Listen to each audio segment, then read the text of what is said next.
It is the very focused brands on a particular product. They are the ones who are really able to scale up much bigger and earn more money.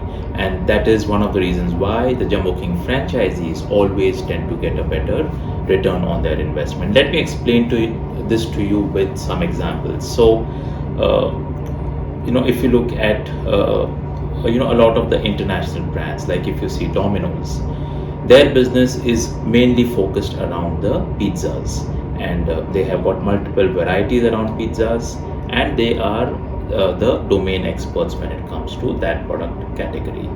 And I'm sure you and I, as customers, when we want to order pizza, Domino's is one of the primary brands that we choose from. Of course, we all have choices. However, that becomes a number one brand to go to.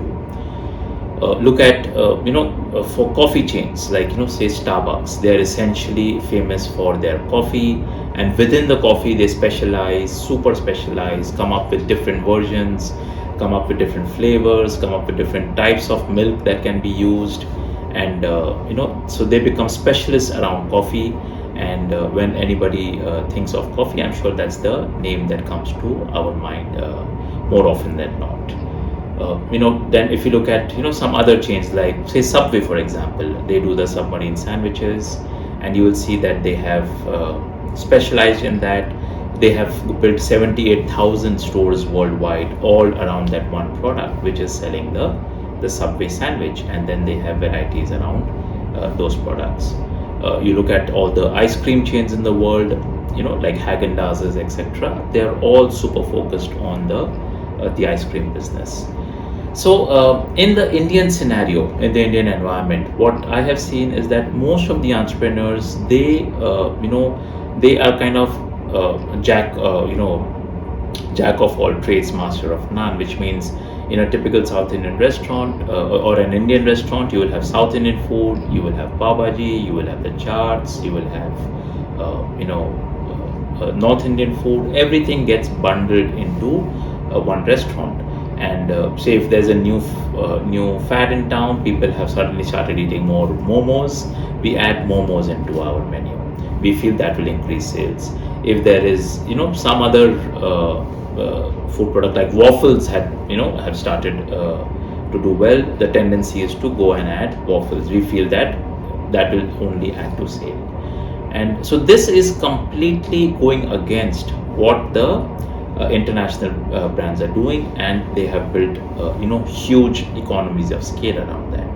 And we were studying this and understanding it, and we said that in Jumboking we are going to focus around the Indian burger, the Indian taste, and we have come up with 7 flavors around the burgers, and that entire the Indian flavor part is where we are creating our specialization when it comes to the burgers category.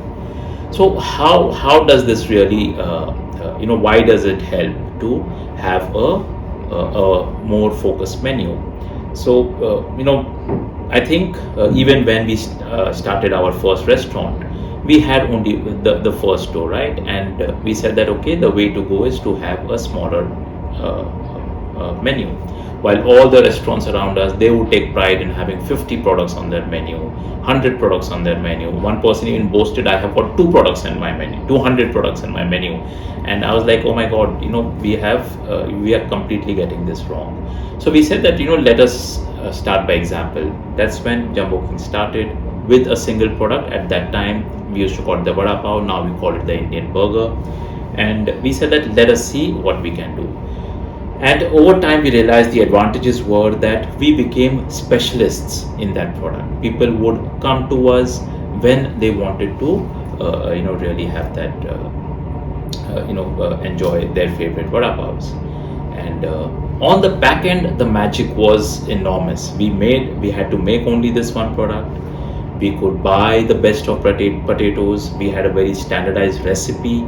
And as the volumes grew, we could do a lot of the automation, putting in the machines, so that we could get reduce wastage, we could reduce our labor cost, and we kept on adding a lot of value, which means that the size of our product was always larger, The prices we were able to sell it at were better, and we kind of became the specialists in that, starting with very little or no marketing budgets.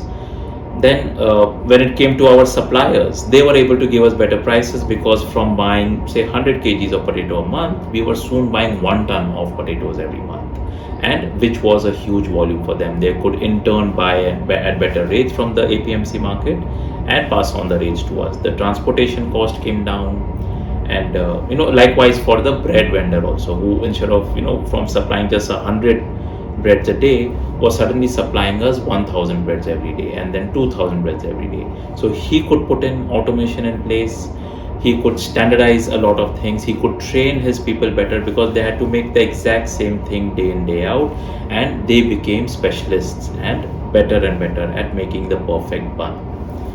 And I think the other advantage was also, that we could now start advertising as a specialist, because we made only one thing, and that is what we would talk about. And so you will see how slowly this entire engine started moving, and we gained momentum as we moved along.